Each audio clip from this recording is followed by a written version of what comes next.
Ladies and gentlemen, it's your boy, Ryan Dins, and in today's episode, we're going to talk about a very popular stock that everyone who's a dividend investor already knows about. It's called Johnson & Johnson, or for short, the ticker symbol JNJ. So I'm going to do an in-depth analysis. So do me a favor and hit that like and subscribe button. It helps the algorithm send it to more people so we could all bask in the abundance of these stock gains.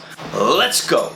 Woo! Johnson & Johnson it's sort of a pharmaceutical company, but it's also sort of like a baby product company. Johnson & Johnson, for example, might have baby powder, and then it also has a vaccine shot. So those are two completely different things, which is why they are such a good growing company. They have their hands in a lot of different things. Also, the owners own the New York Jets, which is my favorite football team, and they have been terrible for a long time. That has nothing to do with the stock, but I'm just going to add that.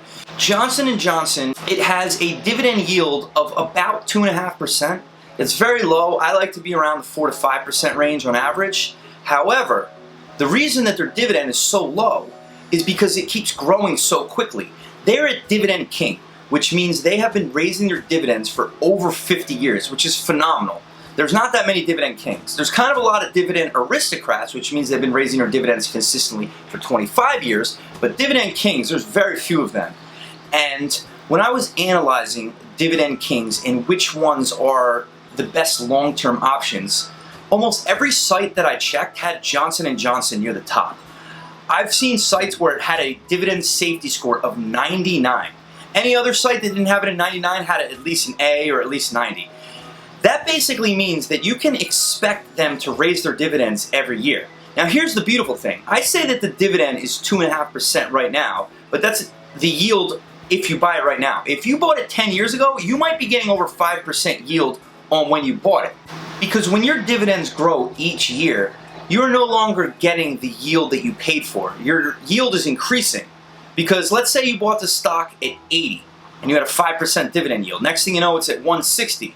Now it's going to have a 2.5% dividend yield for anyone who bought it at 160, but you're going to get the 5% yield. So that's why it's a good thing to continue to buy this and hold. It does have a P ratio of 20, and the average for that industry is 12, so it is a little overbought. I'll look at it a little bit more below 150.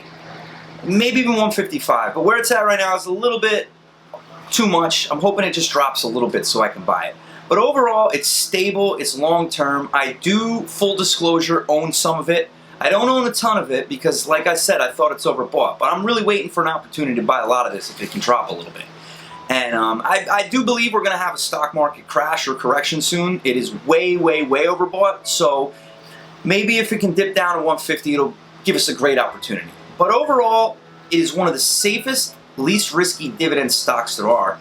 If you're like me and you want a long-term portfolio that you don't really want to sell for next 10, 20 years, it's definitely a good buy.